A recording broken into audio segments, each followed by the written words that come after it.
Hello guys, welcome to our YouTube channel. हम लोग पढ़ रहे थे मैथ्स में हमने देखा सेट्स क्या होते हैं, फिर हमने देखा सेट्स के बीच में रिलेशन। आज अपन देखते हैं मैट्रिसेस ऑफ रिलेशन। कि हमने रिलेशंस पढ़े, अब उनसे मैट्रिक्स कैसे अपन बना सकते हैं। ठीक है, कि कोई सेट के अपने पास एलिमेंट्स हैं, उनमें हमने रिलेशन देखे, अब उनसे मैट्रिक्स अपने को बनानी है। ठीक है, so matrix of a relation is a table of zeros and ones. ठीक है, सो रोज क्या होते हैं? Elements of the first set. अगर अपने पास दो सेट तो फर्स्ट सेट के एलिमेंट्स तो होंगे रोज में, एंड कॉलम्स क्या होंगे? Elements of the second set. ठीक है, अब जैसे इसका रूल क्या होता है, अगर अपने को मैट्रिक्स बनानी आई एंड जे की, सो इसमें सबसे पहले वन क्या लेंगे? If A I and B J related to R, ठीक है, belongs to R. And zero होगा if A I and B J not belongs to R. ठीक है, तो इसके अकॉर्डिंग अपन वैल्यूज पुट करेंगे। In simple one if relation exist otherwise zero, कि अगर रिलेशन एग्जिस्ट करता है तो अपन लिखेंगे वन, और अगर रिलेशन एग्जिस्ट नहीं करता तो अपन लिखेंगे जीरो। तो इसके अकॉर्डिंग अपन मैट्रिसेस क्रिएट करेंगे। अब एग्जांपल देखते हैं। A relation between two sets, एक सेट दे रहेगा 1 2 3, सेकंड सेट दे रहेगा ए एंड बी।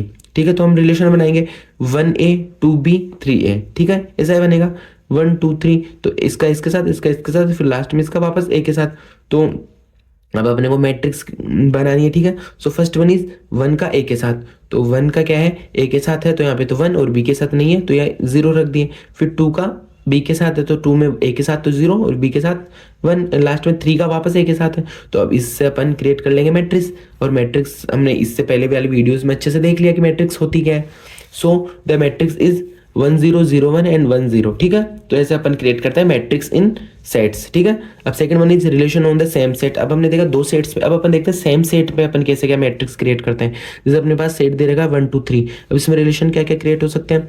वन का वन के साथ, टू का टू के साथ, थ्री का थ्री के साथ, ये तो होते ही है। इसके अलावा वन का टू के साथ, टू का थ्री के साथ, और लास्ट में थ्री बच जाएगा। ठीक है, सो अब इसके रिलेटेड अपन क्या बनाएंगे? Matrix. So now A is related to itself, so the matrix will be 3 into 3। ठीक है, सो सबसे पहले देखते हैं वन का टू के साथ है, तो वन और टू के साथ तो वन वन, बाकी ये जीरो आ जाएगा। अब सेकंड में क्या है कि टू का थ्री के साथ है, सो टू का थ्री के साथ आ जाएगा, और वन की जगह प्लेस पे जीरो आ जाएगा। थ्री का क्या है? थ्री के आगे तो कुछ है नहीं, सो थ्री पे वन आ जाएगा, बाकी जीरो आ जाएगा। सो इसके अकॉर्डिंग हमने 3 by 3 की मैट्रिक्स क्रिएट कर ली। ठीक है, सो क्या होगा? 1 1 0 0 1 1 एंड 0 0 1। ठीक है, अब अपने पास क्वेश्चन आ जाए, check the properties with matrix. ठीक है, कि अपने को चेक करना है कि ये रिफ्लेक्सिव है, इररिफ्लेक्सिव है, सिमेट्रिक है, ये होती क्या है? इससे पहले वाली वीडियो में मैंने अच्छे से समझा दिया कि होती क्या है, कैसे अपन फाइंड करते हैं। बट अपने पास क्वेश्चन आ जाएगी प्रूव, तो अपने पास अपन इनके डायगोनल्स वगैरह ये मतलब प्रॉपर्टीज देख के भी बता सकते हैं कि हाँ ये है या नहीं है। जो रिफ्लेक्सिव होगी तो क्या होगा? All diagonal entries are one, कि अपन चेक कर लेंगे डायगोनल्स एंट्रीज वन है तो इट इज रिफ्लेक्सिव। इररिफ्लेक्सिव क्या होगी? All diagonal entries are zero. ठीक है, सिमेट्रिक क्या होगी? Matrix is same as its transpose, कि उसका ट्रांसपोज करके देख लेंगे, अगर वो सेम आई तो वो सिमेट्रिक होगी। एंड एंटी सिमेट्रिक क्या होगी? If M I J equals to one, then M J I वो भी वन होगा, then I equals to J, तो वो होगा एंटी सिमेट्रिक का। And last one is transitive, check by Boolean matrix multiplication, जो हमने इससे पहले वाले वीडियोस में देख लिया कि ट्रांजिटिव कैसे फाइंड करते हैं। ठीक है, अब जो अपने टॉपिक आता है वो है क्लोजर ऑपरेशंस इन रिलेशंस, के हमने रिलेशंस पढ़ा, अब उनमें ऑपरेशंस। ठीक है, सो a smallest relation that contains the original relation and has a certain property। ठीक है, so closure equals to adding the missing pairs until the relation satisfy the property. ठीक है, कि मिसिंग पेयर्स को ऐड करना जब तक वो किसी चीज को सेटिस्फाई ना करे। अब टाइप्स ऑफ क्लोजर ऑपरेशंस कौन कौन से होते हैं? First one is reflexive closure, जैसे हमने इससे पहले प्रॉपर्टीज में पढ़ा ना, सेम वैसा ही है। रिफ्लेक्सिव क्लोजर क्या करता है? एडिंग ऑल मिसिंग ए पेयर्स, मीन्स जो सेल्फ लूप में जो कोई मिसिंग पेयर्स है ना उनको ऐड कर देगा। जैसे अपने पास सेट दे रखा था 1 and 2 का, और अपने को रिलेशन दे दिया 1 और 2, सिर्फ ये एक क्रिएट करके। अब अपने पास कौन कौन से मिसिंग पेयर्स थे? मीन्स मिसिंग पेयर को अपन को वापस फिल करना है, तो मिसिंग पेयर्स कौन थे? एक तो 1 का 1 के साथ भी हो सकता है, 2 का 2 के साथ भी। तो यही तो चीज बताता था कौन सा? रिफ्लेक्सिव अपनी प्रॉपर्टी। तो मिसिंग पेयर्स को अपने को रिफ्लेक्सिव प्रॉपर्टीज को ऐड करेंगे तो अपना नया रिलेशन क्या बनेगा? 1 2 1 1 एंड 2 2 सॉरी। ठीक है, यहाँ पे 2 2 होगा, तो ये हो गया अपने पास रिफ्लेक्सिव क्लोजर। तो क्लोजर ऑपरेशन यही करता है कि adding the missing pairs until the relation satisfy the property. ठीक है, कि मिसिंग पेयर्स को ऐड करना है। अब सेकंड वन इज सिमेट्रिक। ठीक है, सिमेट्रिक क्या करेगा? Add the reverse of every pair. जैसे अपने को सिमेट्रिक का पता था कि ए बी से है तो बी बी वन से भी होना चाहिए, मीन्स ए बी है तो बी ए भी होना चाहिए। सो अपने को पास ए सेट में दे रखे थे 1 2 3, और रिलेशन दे रखा 1 and 2 का, तो अपने को इसका रिवर्स पेयर भी क्रिएट करना है।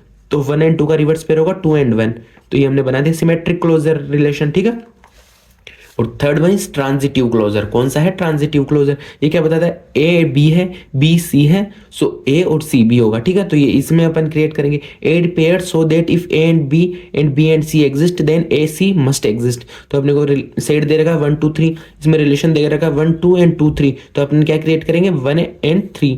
सो सिंस 1 2 एंड 2 3 दे रखा है, सो एड 1 एंड 3, तो ट्रांजिटिव क्लोजर के बाद हमने पूरा सेट क्या बन क्या है 1 2 2 3 एंड 1 3। तो ऐसे अपन क्या करते हैं क्लोजर ऑपरेशंस परफॉर्म करवाते हैं कि जो मिसिंग वैल्यूज है उनको अपन को लिखना है, और वो लिखना काय के अकॉर्डिंग है, उनकी प्रॉपर्टीज के अकॉर्डिंग, जैसे ट्रांजिटिव है, रिफ्लेक्सिव है या फिर सिमेट्रिक है, ठीक है।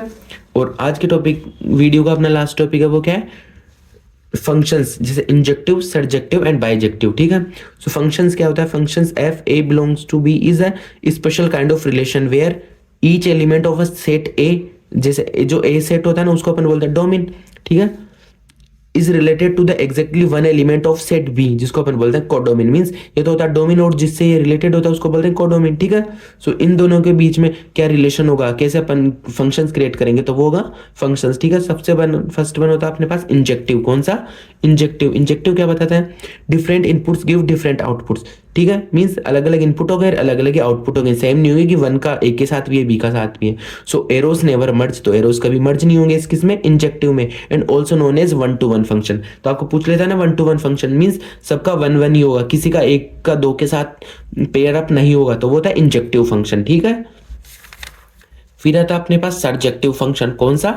सरजेक्टिव। इसमें क्या होता है, every element is codomain is covered, means every element in codomain, की ये कोडोमिन है, इसके जितने भी एलिमेंट्स है ना वो कवर होने चाहिए, चाहे से वो एक से हो, दो से हो, कैसे भी हो। इसमें दो एलिमेंट्स से दोनों कवर है, तो वो होता है क्या, surjective. So all elements of B get at least 1 arrow, कि इनको एक एरो तो मिले, जैसे एक से ज्यादा भी मिल सकते हैं बट एक एरो तो होना ही चाहिए, तो वो होता है सरजेक्टिव। इसको अपन बोलते हैं ऑन्टो फंक्शन, ठीक है। उसको बोलते थे 1 to 1, इसको बोलते हैं ऑन्टो, ठीक है। Last one is bijective function. कौन सा? Bijective. A function is bijective if it's both injective and surjective, कि वो इंजेक्टिव भी हो और सरजेक्टिव भी हो, कि 1 to 1 भी हो, कि सबका अलग अलग हो, और है ना ये कोडोमेन खाली भी ना हो, तो वो होता है bijective. So perfect 1 to 1 matching between A and B and also known as 1 to 1 and onto function. तो ये होता है बाइजेक्टिव, किसका, सरजेक्टिव प्लस इंजेक्टिव। तो इसी के साथ अपना ये फंक्शंस वाला टॉपिक भी यही कंप्लीट होता है। सो आपको ये टॉपिक या किसी भी टॉपिक में कोई डाउट हो तो आप कमेंट करके पूछ सकते हो। Thank you.